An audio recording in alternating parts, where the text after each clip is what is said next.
Show on the Padres Radio Network.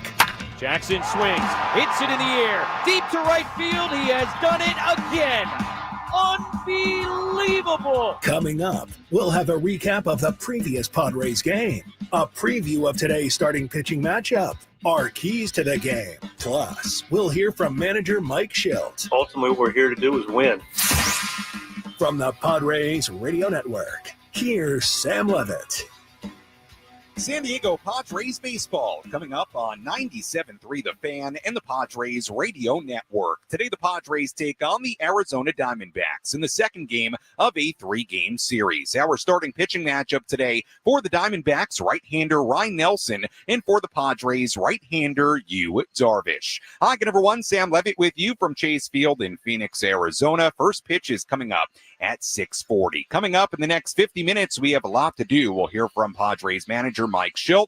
I go one-on-one with Padres right fielder Fernando Tatis Jr. I'm joined in just a few minutes by my radio partner here tonight, Bob Scanlon, and much, much more. But first, it's time to set the table, brought to you by Fraser Farms Market. Set your table with the highest quality of natural and organic products from Fraser Farms Market, a San Diego original since 1971 with 3 locations, La Mesa Vista and Oceanside, and at FraserFarmsMarket.com. Padres entered today 62-51. They entered the day sitting in the National League's final wild card spot, a 3-game lead on the Cincinnati Reds. They are 3 games behind the LA Dodgers for first place in the National League West. Meanwhile, the D-backs are 54-59. They won the last 2 games of their series in Sacramento against the A's on Saturday and Sunday, then won last night's series opener, so it's now a 3-game win streak for the Snakes. Before we turn our full attention to today's game, let's rewind.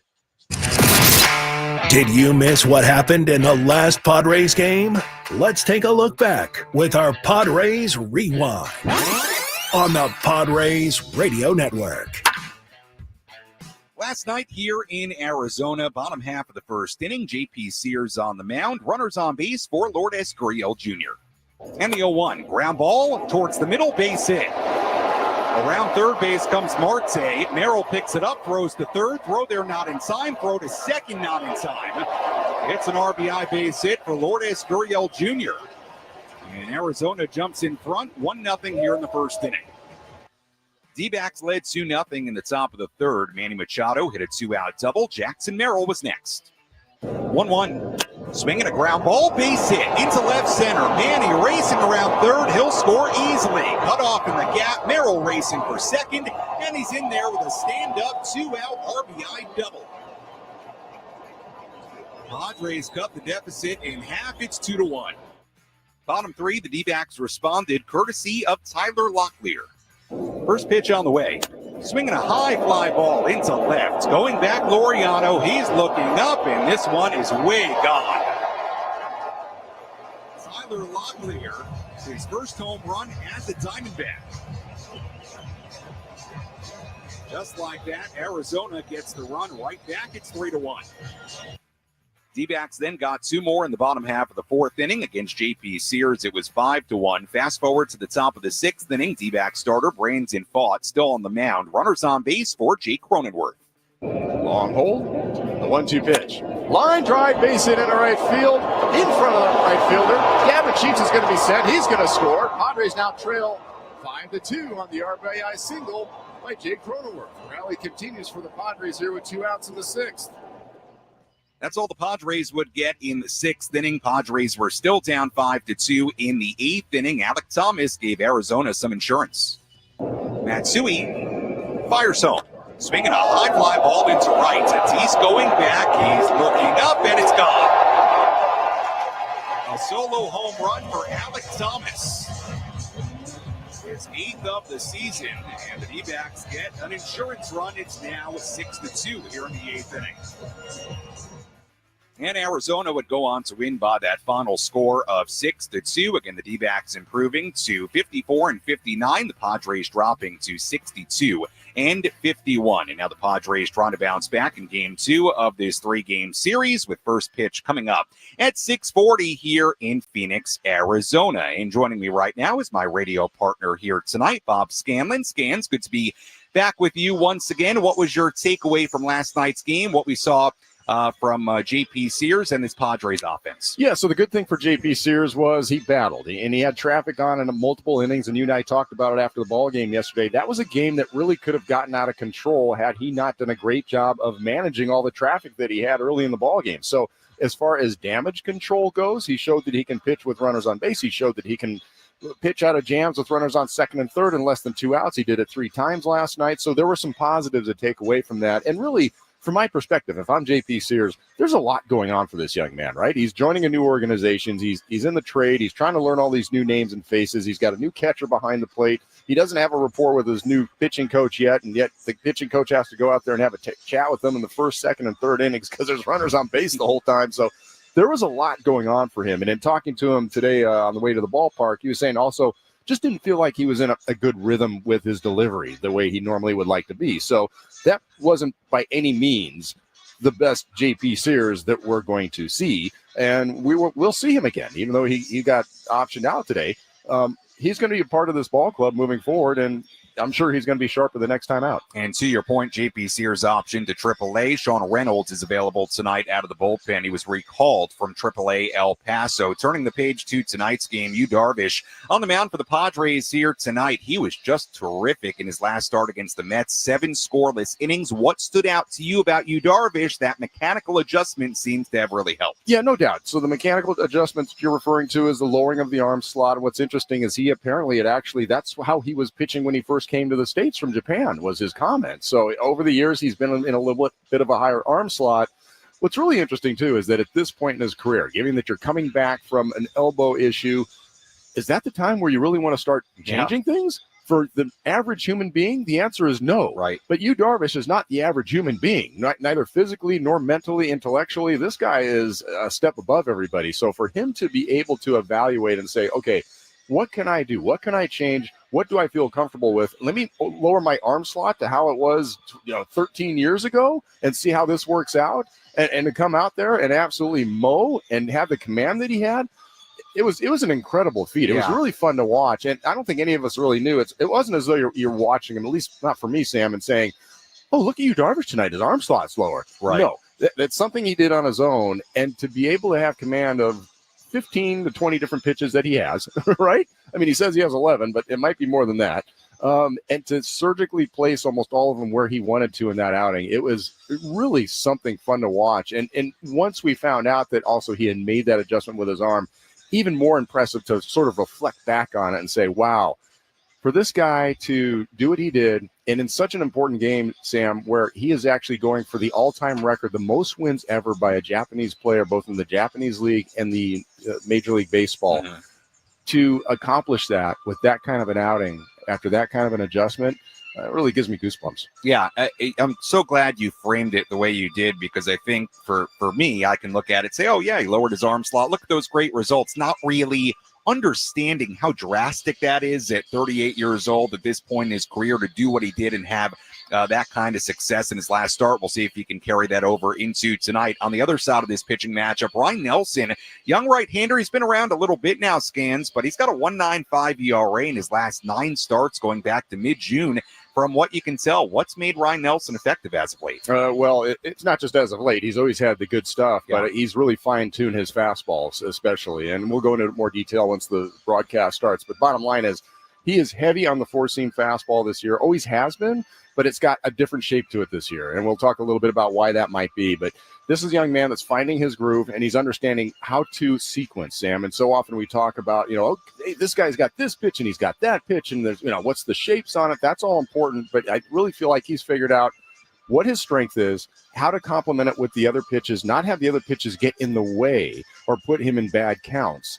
And you put it all together, and all of a sudden you got a guy that's been absolutely dominant. You gave the numbers of what he's done over his last few outings, and was in the bullpen for a while.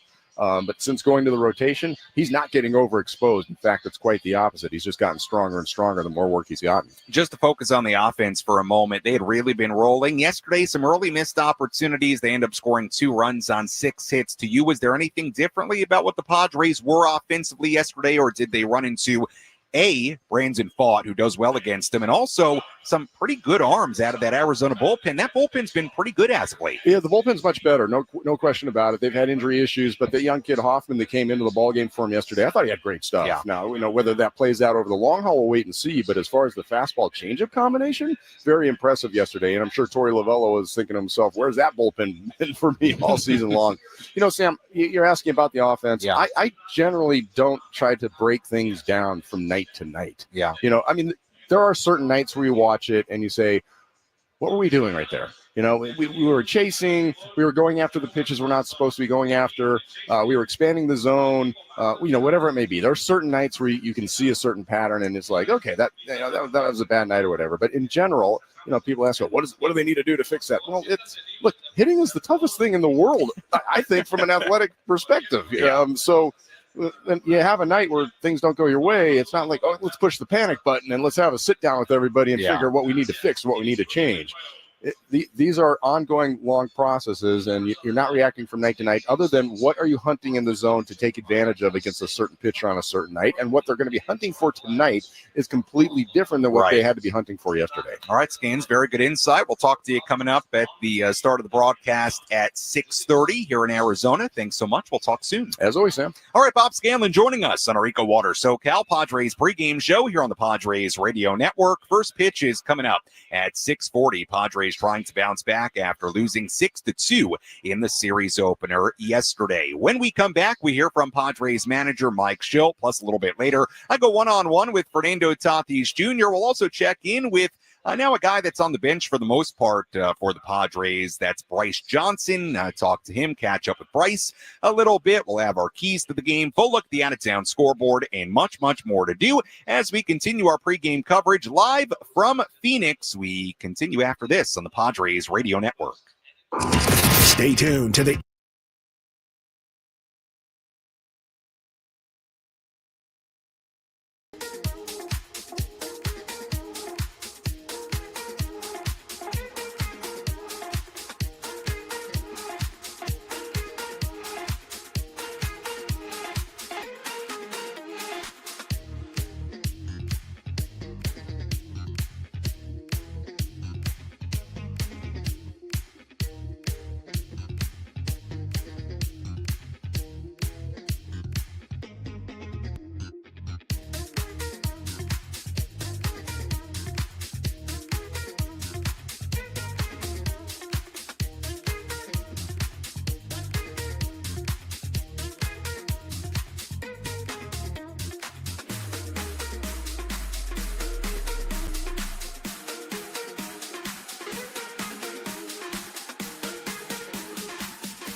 EcoWater SoCal Padres pregame show continues here on the Padres Radio Network. Sam Levitt with you inside Chase Field here in Phoenix, Arizona, as we get ready for today's game. Grounds crew getting the field ready here in Phoenix. It's a very, very, very hot day outside. It's like 110 outside. It's much cooler inside. We're lucky to be inside here in Phoenix today, and we're getting ready for Padres baseball game 2 of this 3-game series coming up at 6:40. Padres losing yesterday 6-2, trying to bounce back here today with veteran right-hander Yu Darvish on the mound. Couple of notes for you before we hear from Padres manager Mike Shildt. Earlier today, the MLBPA announced that infielder Luis Arraez has been selected as the Padres 2025 Heart and Hustle Award winner. This is Arraez's third selection. He previously won during his time with Minnesota in 2022 and with Miami in 2023. The award given to one player from each team who demonstrates a passion for the game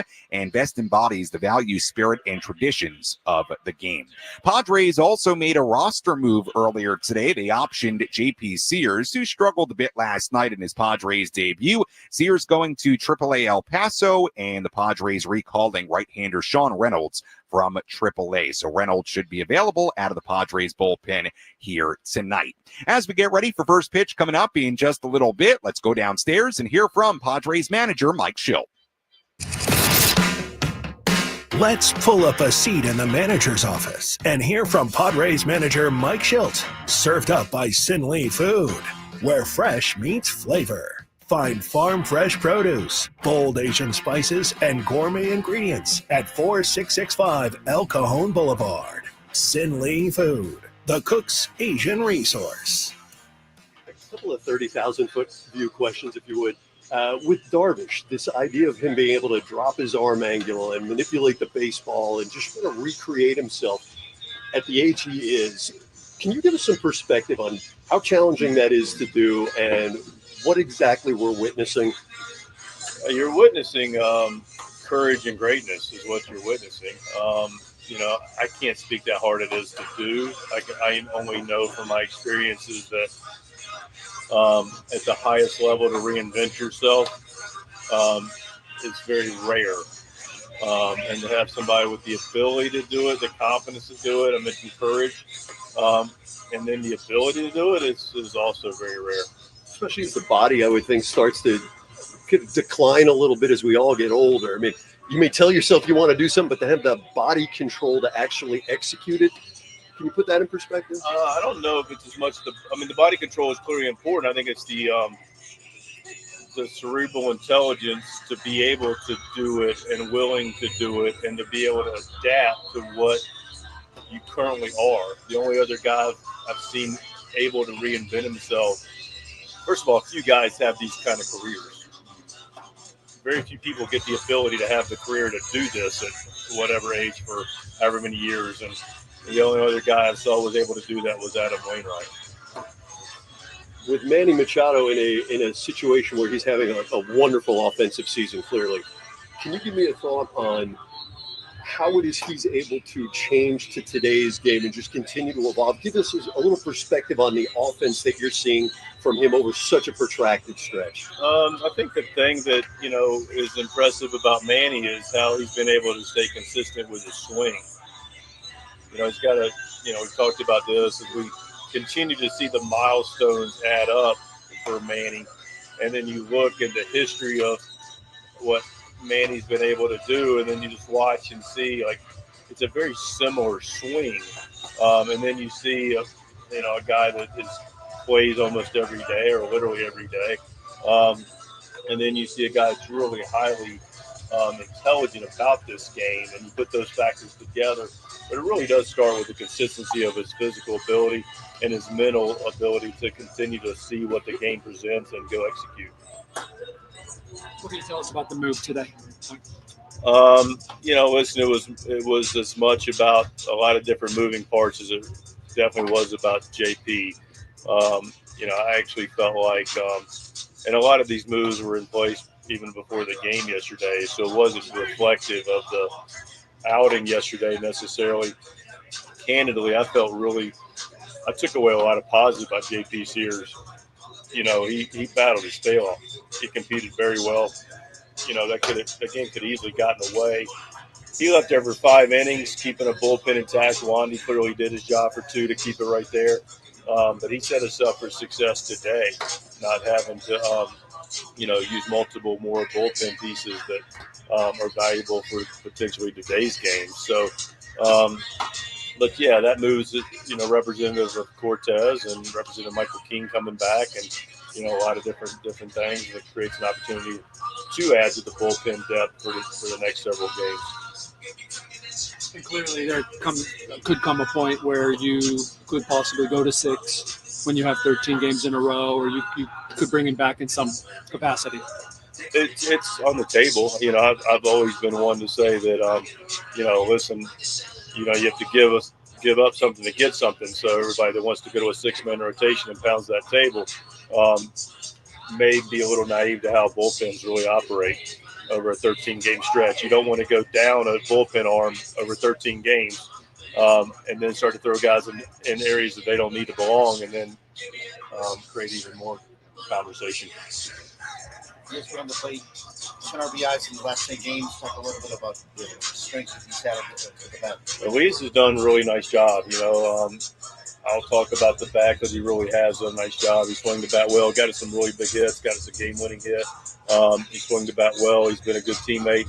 Now that Fermin's, on board and getting a lot of the playing time, Freddie got 4 games in a row and give him a little bit of a break.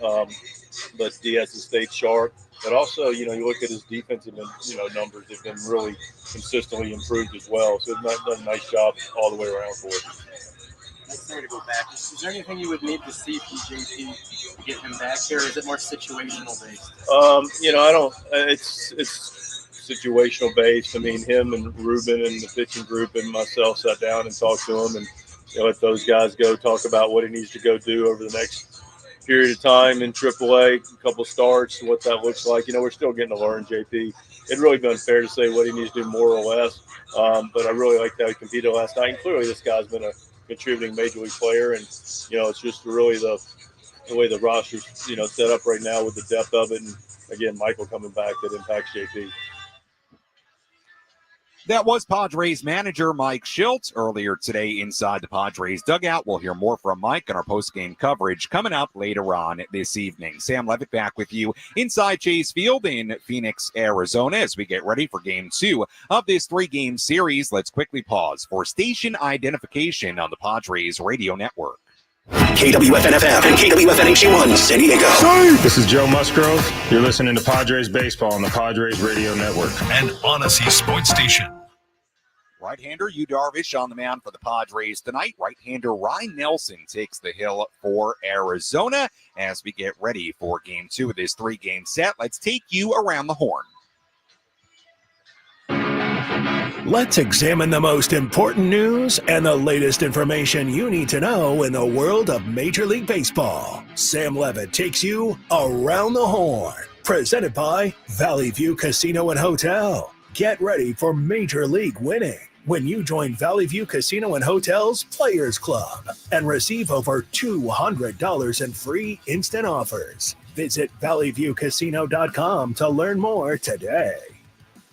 Well, Aaron Judge is back in the lineup as the DH for the Yankees tonight following a 10-day stint on the IL with flexor tendinitis. I should say actually a flexor tendon strain in his right elbow. Still no clarity on when Judge will return to the outfield, but he is back in the lineup today for the Yankees against the Texas Rangers. The Cubs saying they knew the risk when they traded for right-hander Mike Soroka from the Washington Nationals. Soroka saw his velo drop in his final few starts for the Nats, and then on Monday, Soroka left his first start for the Cubs because of shoulder discomfort. That lands him on the IL. Brewers outfielder Jackson Chourio continuing to deal with a strained right hamstring. Sounds like he's going to miss 2 to 4 more weeks. That's obviously significant news for the Brewers, who are very much in the mix in the NL Central. Reds placing left-hander Nick Lodolo on the IL earlier today with a blister on his left index finger. And we'll have a full look at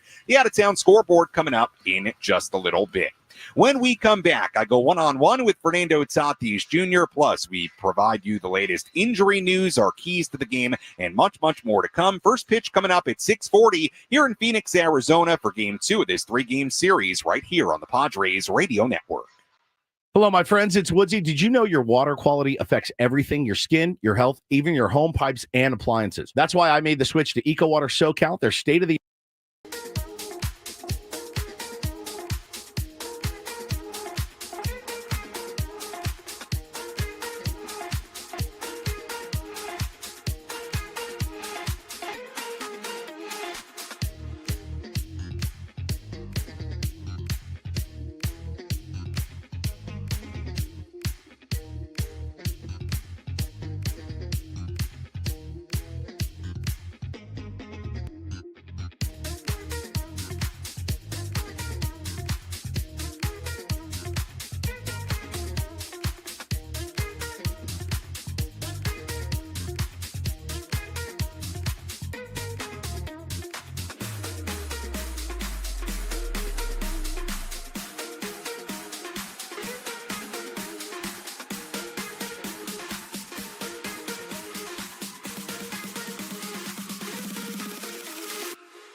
I mean, I'm just going up there and just trying to do what I can do to help the team win. And, have been coming through in some good spots. So, yeah, I mean, it's just, taking each AB, learning from it, and, putting it into the next one. They've been good so far. Saw you out there earlier doing some early work. When you do early work, what is typically the goal? Always just to keep everything sharp. Both sides of the plate. We get out there, we hit a little bit, and then we do some bunting and stuff like that. So it's a good work day, but it's just keeping everything sharp. I like to get here early and kind of be out there. I like to hit on the field, so we get here early and, knock that stuff out. You talked about both sides of the plate. I mean, it's kind of an interesting role when you're coming off the bench because you never know what side of the plate you might have to get a pinch hit appearance or an at-bat late in the game from either side of the plate. How do you prepare both before the game and in-game in that sense? Yeah, I mean, especially in-game, our coaching staff here does a great job of getting us ready down there in the cage during the game. So it's paying attention to the game, seeing what's going on in their bullpen, what the game's looking like it's going to need here in a little bit, and then, just preparing from there. But always on edge, first couple innings, you're kind of watching the game, and then once it gets past the third, you're kind of locking it in, trying to figure out what's going to happen. Bryce, you had a pretty good run where you were getting a lot of playing time, starting a lot of games. Some of the moves the Padres made may kind of go back to more of a bench spot start kind of role, come in for defense, whatever it might be late in the game. How do you, I guess, from an offensive standpoint, transition maybe back to playing a little bit less? Yeah, I mean, that's been my role since I've been in the big league since 22. So it's not anything new to me. Getting that playing time was good. It's always good getting playing time. But we got some good guys in here too, and this is probably one of, if not the best teams I've ever been a part of. So I mean, it's just whatever Shildt needs me to do, I'll do. It's just I'm here to help the team win. That was Padres outfielder Bryce Johnson a few days ago inside the Padres clubhouse talking about his role on the team following all the moves the Padres made at the trade deadline. And we'll see if Bryce gets into tonight's game at some point. First pitch coming up at 6:40, game 2 of this 3-game series between the Padres and the Arizona Diamondbacks. Right-hander Yu Darvish on the mound for the Padres. Right-hander Ryan Nelson on the mound for Arizona. Let's tell you our keys to tonight's game. How will the Padres unlock a win today? These are the keys to the game. Presented by El Centro Motors Ford. Meet your new Ford General Manager, Greg Ryan, now at El Centro Motors Ford, your new Ford truck, Bronco, and SUV HQ. Call Greg directly at 619-944-0774. Key number 1, get this offense revved up again. Entering yesterday, the Padres had been averaging nearly 6 runs per game or more. And, entering yesterday, let me rephrase this. The Padres entered yesterday averaging nearly 6 runs per game or more than 10 hits per game in their previous 8 games. They only had 2 runs and 6 hits last night. Hopefully I said that in a way that makes sense. The point is, the previous 8 games, they had been averaging nearly 6 runs per game, and then about 10 hits per game in their previous 8. They only had 2 runs on 6 hits last night. Got a little bit convoluted there. My apologies. But the point is, Padres offense was a lot quieter yesterday for whatever reason that was. Got to rev up that offense here today. Manny Machado, certainly a part of that. It brings us to key number 2. More Manny, who's hitting .429 in his 12-game on-base streak, multi-hit efforts in 7 of the last 12. Getting Manny more involved. That's key number 2. Key number 3, a little deja vu. Get it? Not deja vu, deja you, because Yu Darvish was so good in that last start against the Mets. 7 scoreless innings, remarkably efficient as well. 76 pitches for you. And it brings us to key number 4. Control the top of the D-backs lineup. Ketel Marte leading off once again. Or I should say, Ketel Marte batting second here tonight for Arizona. Leading off yesterday, Marte, 2 hits, 2 runs scored. Corbin Carroll right behind him had a couple of hits and an RBI. Both those guys very productive out of the top of the Arizona lineup, doing a better job controlling that top of the lineup. Certainly a big key today for the Padres, Yu Darvish, and the Padre bullpen. And that's a look at our keys to today's game. Let's take a full look at the out-of-town scoreboard, tell you what's been going on around the major leagues. Let's take a trip around the bigs to highlight the scores that matter most with our out-of-town scoreboard. Presented by Jensen Premium Beef Patties. Always a hit for grilling. Take a full look at the out-of-town scoreboard. We have a couple of finals already today. Giants beat the Pirates 8-1 in Pittsburgh earlier today. Phillies beat the Orioles 5-0 in Philadelphia. Games going on right now. Astros ahead of the Marlins 7-3 in Miami in the ninth inning. Twins ahead of the Tigers 6-3 in Detroit in the ninth inning. A's leading the Nationals big in D.C. in the eighth inning 16-3. Guardians 3, Mets 2 in New York in the eighth inning. Red Sox lead the Royals 6-2 at Fenway in the eighth inning. Brewers 5, Braves 1 in Atlanta in the sixth inning. Reds and the Cubs are scoreless in the fifth inning in Chicago. Yankees and the Rangers in the fourth inning in Arlington. They're scoreless there. Rockies and the Blue Jays in Colorado. Middle of the third, Rockies leading 2-1. Games yet to begin. Rays and the Angels in Anaheim at 6:38. White Sox and the Mariners at 6:40 in Seattle. And finally, Cardinals and the Dodgers in L.A. later on today at 7:10 p.m. And that's a full look at the out-of-town scoreboard on this Tuesday evening. By the way, that Phillies score, Phillies beating the Orioles today 5-0. Kyle Schwarber, amazingly, did not have a home run in that game for the Phils. And Schwarber, I didn't mention him during the Around the Horn segment, but it's worth a mention. He homered 3 times. Well, he homered 2 times yesterday. He's now homered 3 times in the last 2 days entering today. And at the end of last night, he had sole possession of first place in the National League in home runs. He increased his lead on the RBI leaderboard to 94, and he also moved within 4 points of OPS leader Shohei Ohtani. Again, that was at the end of last night. May have changed a little bit today, but just gives you an idea of how good Kyle Schwarber has been. And in my mind, a serious MVP candidate. That is how good Kyle Schwarber has been for the Philadelphia Phillies. Speaking of great players, I go one-on-one with Fernando Tatis Jr. when we come back. First pitch coming up at 6:40 right here on the Padres Radio Network. You're listening to the EcoWater SoCal.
EcoWater SoCal Padres pregame show continues here on the Padres Radio Network. Sam Levitt with you inside Chase Field here in Phoenix, Arizona, as we get ready for today's game. First pitch coming up at 6:40, game 2 of this 3-game series. Padres starting to get loose in the outfield. I see Jackson Merrill out there playing catch in shallow right with Jay Cronenworth.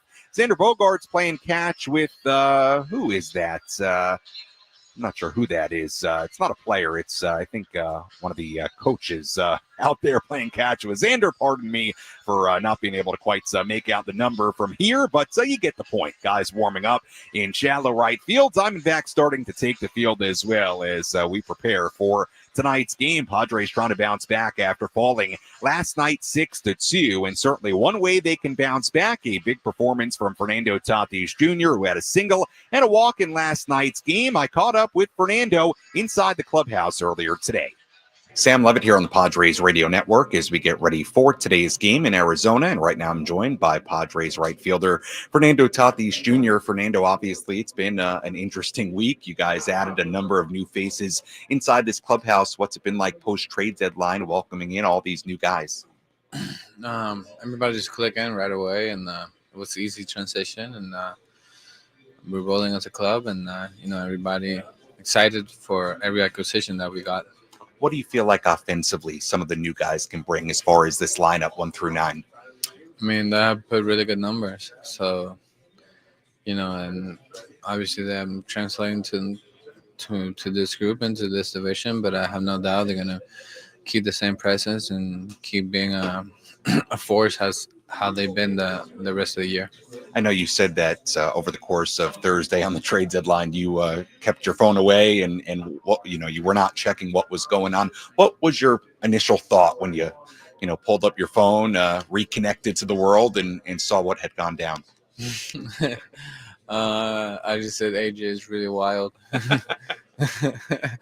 And it's just fun. It's really excited to always get help the way we did, and I said it before, I'm really happy that AJ is my GM, and we're just gonna now find a way how to play our best quality baseball that we have. Obviously, adding to the bullpen, Mason Miller, he's another big-time arm, and now this bullpen has so many electric arms in it, and you can start in the 5th inning kind of throwing those guys out there. From an offensive perspective, when you're the opposition, when you have that waiting for you, how could it affect another lineup? It's just stay in the back of your head, and people just know how good the back of our bullpen is, not just the back, all of it, and complete. And it's a really good time to have a bullpen like that, and especially how the advantage of cutting the games by a couple innings. So, really fortunate I'm on this side. Fernando Tatis Jr. joining us on our EcoWater SoCal Padres pregame show. Fernando, one thing about your season that's been, really impressive among a lot of things has been your ability to take walks. You took one last night. You took 2 on Sunday. Do you feel like you've been a little bit more patient at the plate this year? Yeah, seeing the ball better. Obviously being pitched backwards and just making adjustments to what they're giving me. Obviously, I would love to have a little more power in there, but just taking it at a time and just trying to help the team in every single way possible. When you say they're pitching you more backwards, what does that look like from your perspective? Just to see if I can get myself out, throwing pitches, strike to ball, really good pitches, and seeing how patient can it be, and seeing if just my rage will take control in that bat. When you talk about wanting a little bit more power the rest of this season, for you, throughout your career, has that been something that you need to focus on, or is that something that typically comes naturally to you in the course of what you do? It just comes, I just start hitting the ball hard to different places, and then at the end of the time, by the end of the year, I know my power numbers are going to be there. So, that's why staying focused and just getting good quality at bats. Finally, you face a guy in Ryan Nelson tonight, right-hander. You've seen him quite a bit before. What are some of the, I suppose, potential challenges of facing a guy like that? Just control the strike zone and just try to put a good swing on it. Just try to keep it simple. Keep it simple. Sounds good. Fernando Tatis Jr. joining us on our pregame coverage. Fernando, very much appreciate the time. Thanks so much. You're very welcome. Back here at Chase Field, live in Phoenix, Arizona. Big thank you, as always, to Fernando Tatis Jr. for joining us on our pregame coverage. Fernando back in the Padres lineup here today, playing right field and leading off. And Bob Scanlon will have the starting lineups for you coming up in just a little bit, so stay tuned for that. Padres come in 62-51, Arizona at 54-59. Let's tell you what to watch for in tonight's game. What's the one thing Sam Levitt will be keeping his eye on in today's game?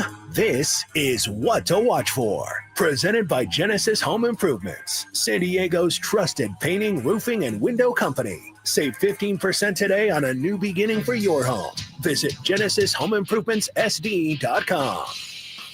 What to watch for in tonight's game. We talked last night a lot about the top of the order, all the damage the top of the lineup can do for the D-backs, from Carroll, from Marte, from Perdomo. But somebody we didn't talk about really until he struck yesterday was Alec Thomas, who has been really, really good as of late. Thomas playing center field and batting eighth.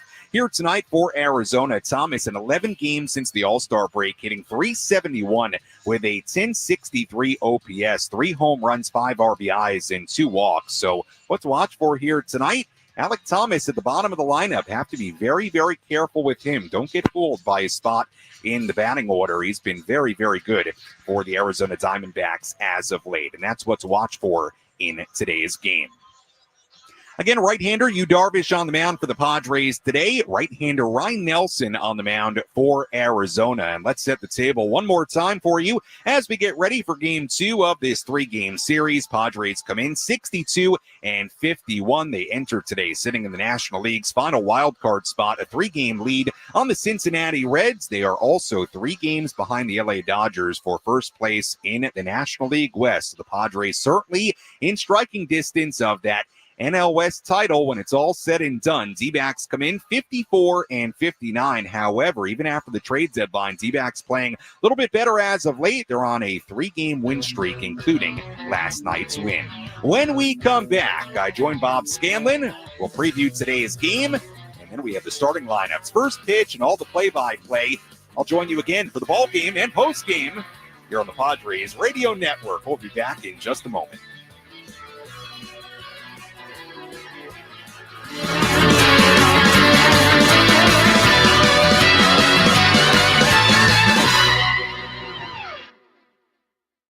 Jesse